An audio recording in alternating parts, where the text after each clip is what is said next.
भाई चौथी दिहाड़ है आज, ठीक है, चौथी दिहाड़ गुजर गई है।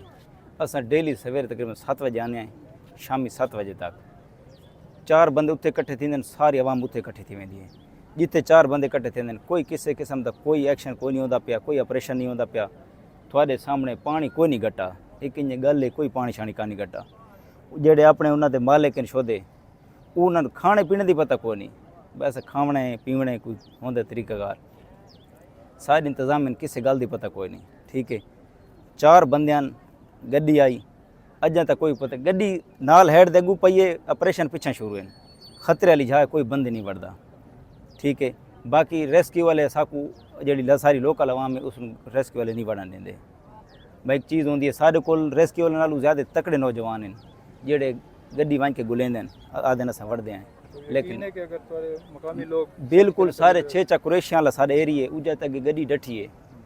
ठीक है, 2 घंटा के अंदर अंदर गड्डी गोल के जंजीर पा के गड्डी असें काट के दी है, साड़ी अपनी जाती अपनी गड्डी आई। ठीक है, रक्षा डठे से रक्षा काट के दे।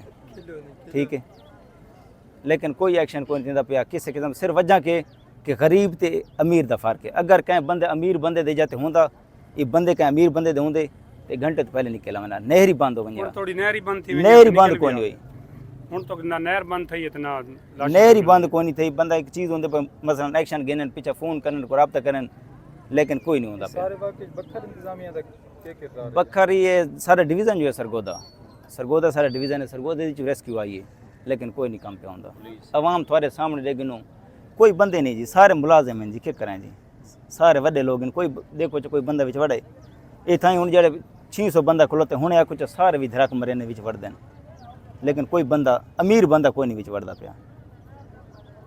सारी यह गुजारिश है वज़ीर आला से, खुदा दा वास्ते ने बंदे गोलो जेड़े अपने मालिक इन शोधे, उन्होंने छोटे छोटे बच्चे उन्होंने घर चौथी पंजवीं ॾियाड़े खाना शाना कोई नहीं बना, वो परेशान हैं। उन्होंने दसा वने, उन्होंने आखा वने भाई तुस अपना सिर गिन वनो तो वत भी काम चल सकते, यानी कि आवाम अपनी मदद आप विच वाड़ सकती है।